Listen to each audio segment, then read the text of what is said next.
Hello and welcome to the Evidence Based Chiropractor. I am your host, Dr. Jeff Langmaid. On today's episode, we have an awesome topic that is super relevant for your practice, and this is all about your patient's journey, what we call the smart patient journey.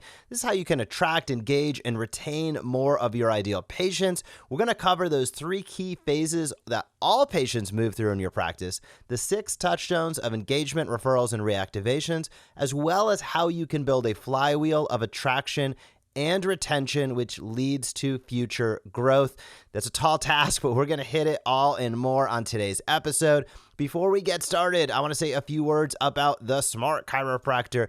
We had over 17,000 leads for our docs over the last 30 days. That includes email, opt-ins, that includes online scheduling clicks, as well as phone calls, website visits, and direction requests from Google My Business. So if you want to set your chiropractic marketing on Easy Street, let us do the hard work for you. We're going to talk a lot about how this patient journey today intertwines with the Smart Chiropractor. But if you want to jump the line, head over to thesmartchiropractor.com/demo, thesmartchiropractor.com/demo. Hop on a demo, see if we can help you build and grow. That's what it's all about. We'll give you an honest assessment of where you're at, get a better understanding of what your goals are, and see if we can help. But as I said on today's episode, we are talking all about the patient journey. This is something that is in development, I'm going to say, in my mind right now. So this podcast is going to be an opportunity to break it down. I'd encourage you to give me feedback. Jeff at theevidencebasedchiropractor.com. Let me know what you think, because this is something, again, we've been thinking a lot about this lately. What are those? Let's pick it up right at the top. What are the 3 key phases that all patients move through in your practice? Here's the bottom line. Every patient that experiences your practice in any way, shape, or form, they see a post, maybe they become a patient, maybe they're a referral generator for you long-term, they're just one of those really great patients. They all go through some sort of journey, and that journey can be bad sometimes, that people are turned off. Sometimes that journey is fantastic. They become those referral sources, and everything in between. So everybody's going to go through a journey, but it's arbitrary or it's variable in terms of what they might experience, unless you set systems and processes up to really stack the deck in your favor, which you should, because everybody should have a fantastic experience in your practice. And let's start with those 3 key phases that everybody's going to move through if they engage with your practice. Number 1, everybody starts as a potential patient.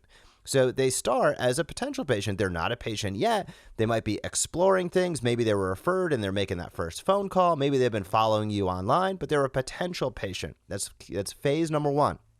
Phase number 2 is moving from potential to active patient. Now they're an actively engaged patient in your practice. They're coming in for their visits.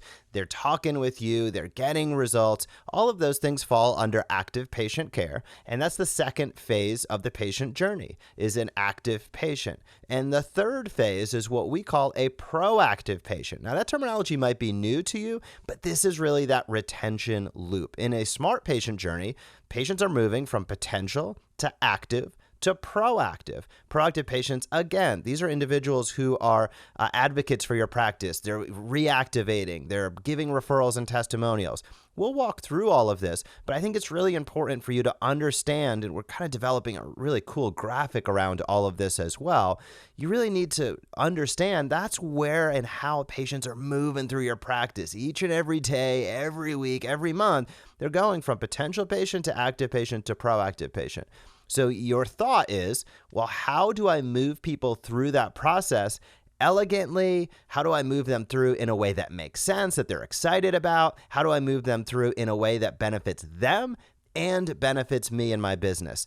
And those 2 things can and should coexist all of the time. Again, 3 key phases that all patients move through: potential patient, active patient, and proactive patient. Now, within each of those phases, there are 2 identifiable touchstones. So this is 3 times 2 is 6, right? The 6 touchstones of engagement, referrals, and reactivations. Let's talk about that and dive in.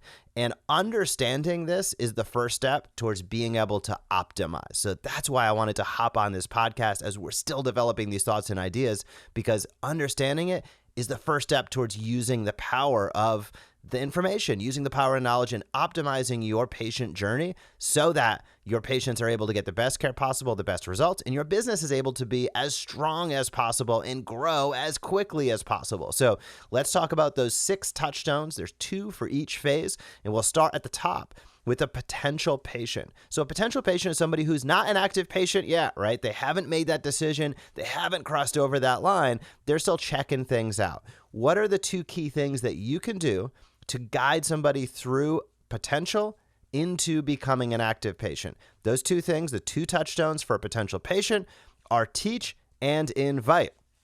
Teach number 1, invite number 2. Teach is how you get out there, right? This is what we do at the Smart Chiropractor. Get out there on social media. Be out there on your Facebook page, your Instagram page. Get out there on Google My Business through posting. This is attracting attention. This is having email opt-ins on your website. All of these wonderful things we do at the Smart Chiropractor. This is about teaching, because teaching builds the know, trust, and like factor. And teach, touchstone number 1, falls into touchstone number 2, which is invite. Every time you teach, now you've earned the opportunity to invite somebody to take the next step. That's that call to action. Give us a call today. Hop on our online scheduler. Comment on this post. Share the email. Whatever that call to action might be, you can vary it up, switch it up depending upon what your goal is on that day or that week. But that is how you move somebody from potential patient to active patient. It should make pretty much sense, but I don't think anybody's ever really thought about it and broke it down in a way that's actionable for you and me to be able to put this into practice. So potential patients, you have 2 touchstones. You want to teach and then invite. When you do that, you're going to move them into becoming an active patient. Now, what are those 2 touchstones with an active patient? Those 2 touchstones with an active patient are education and retention. Educate and retain. So when somebody's an active patient in your practice, this is about patient education. We all have heard about this, right? This is probably one of the oldest tenets in chiropractic, patient education, but it still holds true today. So what are you putting up on your video screen in your reception area? That's an active patient. They're sitting in your reception area. What kind of information are they consuming in your reception area? That's an educational process. That's an educational opportunity. Are they getting a patient handout? Are they getting at-home exercises for their care? These are all things that we do within the Smart Chiropractor, and it guides the active patient part of the journey, right? Continuing your patient education process through handouts, through videos in your office, making sure that you have a great active patient education process will help with touchstone number 2 of an active patient, retention. You want to help that active patient get through their care plan. If 90% of your patients aren't getting through their initial active care plan, man, your practice is going to feel like it is stuck in the mud. I think we've all had that at certain points in time. But if somebody's not getting through that initial active care plan, you have a patient education process, right? So this is part of it, right? Potential patient, teach and invite. Active patient, educate and retain. This is about keeping their retention throughout that initial care plan, because as that occurs, that gives them the opportunity. If they drop out before they finish their active care plan, it's going to be almost impossible for them to become a proactive patient, which is phase number 3, right? Patient phase number 3, proactive patient is your retention loop. So this is all about enrolling and reactivating. So on your proactive patients, these are those individuals who are giving you the reviews, giving you the testimonials. They're enrolling if you have a membership option in your practice, whether it's to utilize the gym, as Josh Satterley would say with the clinic gym hybrid, whether it's a supplement membership, subscribe and save options like we're doing with Smart Care stores, whether it is becoming a maintenance or a wellness patient, as we see so many athletes doing and utilizing chiropractic proactively, right? So this is the enrollment part of that. And then there is the final piece, which is the 6th touchstone, which is the reactivations. So right now they might be out of that active patient care plan. Are they being reactivated through weekly email newsletters, through, in the States here, HSA and FSA email campaigns at the end of the year, through quarterly reactivation email series, as well as social posts, etc. Because when they do that, now they come back in. You could see now they're a proactive patient reactivating. Well, they come back into that flywheel and become the active patient again. So these are the 3 phases that you want to be super in tune with as a business owner, as a healthcare provider in your community. People are going through this journey. The question is, are you guiding them to the best of their opportunity for success and the best of your ability to do so and be successful in business? People go from potential patients. You want to guide them to becoming an active patient. And then ideally, you want them to become a proactive patient. And those 6 touchstones are teach and invite. That's how you move from potential patient to active patient. Somebody's an active patient. You're educating and retaining. That moves them into becoming a proactive patient, which is about enrolling and reactivating. When you have those 6 touchstones of engagement, referrals, and reactivations rocking, your practice is going to be rocking. Your practice is going to be doing really, really well because now you've built a flywheel of attraction and retention. And that really, I think, is the goal for all of us.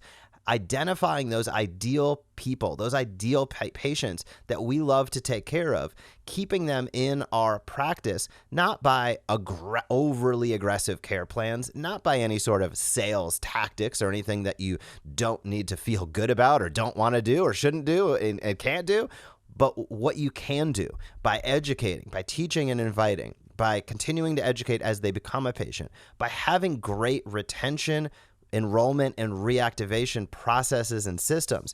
If you dial this in, that becomes the flywheel. Now, if you're struggling and you're feeling like, man, my short-term retention kind of stinks, chances are you have an education and a retention problem, right? If your short-term retention, people aren't getting through your care plan, let's identify some of these challenges and opportunities. If you're having a challenge of people getting through their care plan, it's less than 90%, then look at those 2 touchstones in the active journey. I'm not having good enough patient education, and I definitely don't have those retention systems in place. Those would be where you'd look. Now, if you're looking and saying, well, I do pretty good with that, 90%, I think we hit that, but wow, I'm not sure about our proactive patients. We don't have a ton of patient advocates out there. We got good reviews, but it's not filling our schedule in each and every week. Well, now you got to look towards, are you enrolling and reactivating? That's that flywheel, right? If your long-term retention is not good, then you want to enroll and reactivate. And these are offers, not forces, right? These aren't you selling anything. This isn't something that's tacked on. This is the process that you can build and should build in your practice to ensure that you have a full schedule, that you're serving your patients over the course of their life by teaching and inviting, by being present for them and not ghosting them. Sometimes I feel like evidence-based chiropractors listen to the Evidence-Based Chiropractor podcast. Evidence-based chiropractors like, well, once we finish that active care plan, okay, I'm done. I don't want to do anything after that. And you're kind of ghosting your patient at that point in time. I don't think you're serving them in the best manner possible if every engagement with your practice stops the day they complete their active care plan. It shouldn't be that way. These are individuals who know, trust, and like you, and you're probably going to have, and I see it time and time again when I talk with docs that do these, what I'm going to say, aggressively short care plans. That's fine. No worries whatsoever. But man, you got to build in that proactive patient retention loop on the backside. You got to make sure that you are touching them, that you're continuing to teach and educate, that you're offering the opportunity for them to reactivate. And if you have a gym, an enrollment, if you have a supplement subscription through a Smart Care store, make sure that you're offering enrollment. Help people do what they're already doing elsewhere with the services that you offer. I think all of us would say, man, I think if you're into training and gym, we have a great gym. You probably picked out the equipment yourself. You would do the programming yourself, and it's probably better than they're going to get anywhere else. Do they know that? Have you offered it? Supplements, what do you believe in? What do you take yourself? What do you think every day everybody should be taking? Offer that. And I want to say one thing about supplements, not to make it too confusing, because we're talking patient journey today, but this is not the dusty shelf that you've never been able to sell anything. This is not about selling something point of service. This is about having a website that drop ships to them on a subscribe and save model. That's what we do with the Smart Care store. That's what's critically important, because if you try to sell stuff at your front desk, you're going to feel like you're selling stuff at your front desk. It doesn't work out very well. Most docs don't like it, and it's not very successful. You want to have that store in the email campaigns to nudge people that way, to educate, to teach and invite them the offer. And if 5-10% of your patients take you up on that over time, you're going to see a huge boost in the revenue that you create. You're going to see a lot more retention on the patients that you serve, and you're going to have a stronger and more durable practice because of it. So the smart patient journey is all about moving a patient, guiding a patient from potential patient to active patient through proactive patient by teaching, inviting, educating, retaining, enrolling, and reactivating. That is where we are going with the smart chiropractor in a lot of ways, not to let the cat out of the bag, but as we look at the tools that we offer, we say, man, we are offering so much more than just email, than just social. We really are guiding that smart patient journey in an ideal way that helps our practices be super, super successful. So I'd love your feedback, Jeff at the evidencebasedchiropractor.com. If you have not left this podcast a rating or review, that would be super awesome if you do so. If you're listening on an iPhone, you can scroll on down with your thumb and leave us feedback right there. That helps more docs find out about it. I really appreciate you tuning in. And if you're going to be out of your practice anytime in the next couple months, we do have some super talented docs ready to provide coverage services for you, whether it's maternity or paternity leave, whether it's an unexpected injury, whether you're going for CEs. You don't need to close your practice. You can stay profitable. Hit up chiromatchmakers.com, where we have coverage services as well as DC and CA placement services available for you. Have a fantastic week in practice, and I will talk to you soon. Thank you for joining us on this episode of the Evidence Based Chiropractor. If you want to grow your practice, come back for next week's episode. If you want to grow faster, visit the evidencebasedchiropractor.com and join our MD Marketing membership today.